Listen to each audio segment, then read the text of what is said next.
April the 4th, nests, eggs and fledglings. Whereas March was a time for nest building, Easter time, which usually falls in April, is when birds get seriously down to rearing a family. Eggs are now laid, incubated and fledglings fed. This is the time when Londoners see their first chicks. In early April, nest building can still be seen easily, especially with birds such as rooks, magpies and blackbirds. By the end of the month, these nests disappear as the last trees become covered in leaves. Although by no means written in stone, there is some degree of succession in nest building throughout the month. Stone chats being earlier than most, followed by house sparrows, carrion crows, and then buzzards. Later in the month come the meadow pipits, chaffinches, pheasants, and goldfinches. The greatest activity is generally in the last week of April, which sees nests being created wholesale by starlings, skylarks, jackdaws, pied wagtails, wrens, kestrels, kingfishers, linnets, greenfinches, blue tits, great tits, cold tits, marsh tits, curlews, ring plovers, sandpipers, coots, and wheatears. Once again, it is gardens that are the easiest and best place to watch this activity from a distance. The birds to watch are tits, sparrows, and blackbirds, and if there are larger trees, goldfinches, carrion crows, jays, and magpies. In oak woods, some careful observation of chiffchaffs, bullfinches, nuthatches, redstarts, pheasants, and tree creepers could also be well rewarded. In pine woods, it is worth looking out for cold tits and chaffinches. The speed at which some nests are constructed is little short of a marvel. Various odd objects connected with humans, such as crisp packets, are regularly included in their construction. Little has changed, as in medieval London, red kites were accused of stealing washing to incorporate into their nests.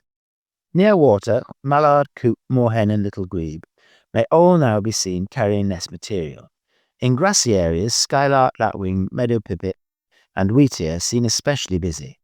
Rather more secretly, owls and partridges are also building, and much more rarely the tree pipit. Some birds, such as robins, are famous for ignoring any human presence when they build. It is then we notice how particular they are in their choice of material, and once it has been deemed suitable, how they return again and again to collect more of it. Eggs quickly follow nest completion, and although not a definitive list, the following eggs are usually laid in April.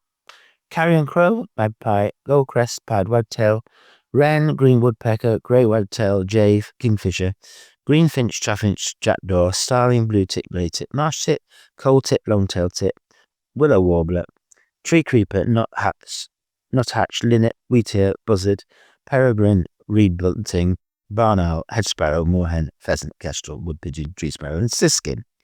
Other eggs, such as lapwing, snipe, blackbird, woodcock, robin, rook, house sparrow, mistle thrush, long-eared owl, coot, and mute swan, may be laid in April, but are also often laid in March. At this time, you can sometimes see crows being harassed by other birds, as they are such notorious egg stealers. You may even see one flying with an egg in its beak. Although the main egg-laying season is associated with April, rather less fledglings are seen this month. Early nests, if not raided, will now have young in them. Rooks, song thrushes, lapwings, mallards, coots, tawny owls, hedge sparrows, wrens, robins, herons, and blackbirds could all now have fledglings. There is usually little chance of seeing these young birds, except for moorhens, mallards, and coots. These parents often make piercing calls to encourage their young to hide, which only serves to draw our attention to them. Recent warmer weather has meant an early rise in the number of invertebrates available to feed these fledglings. Watching birds such as robins, wrens, and tits in gardens can be one of the most charming sights of the month, due to their bold appearances, often coming quite close in their desperation to find food.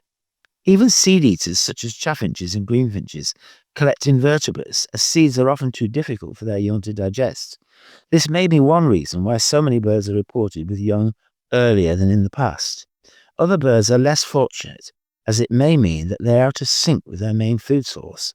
This can be a problem for blue tits, as the caterpillars they generally may not yet have emerged. The importance of heather on grouse moors, producing new shoots just as grouse chicks start to feed, has always affected their success.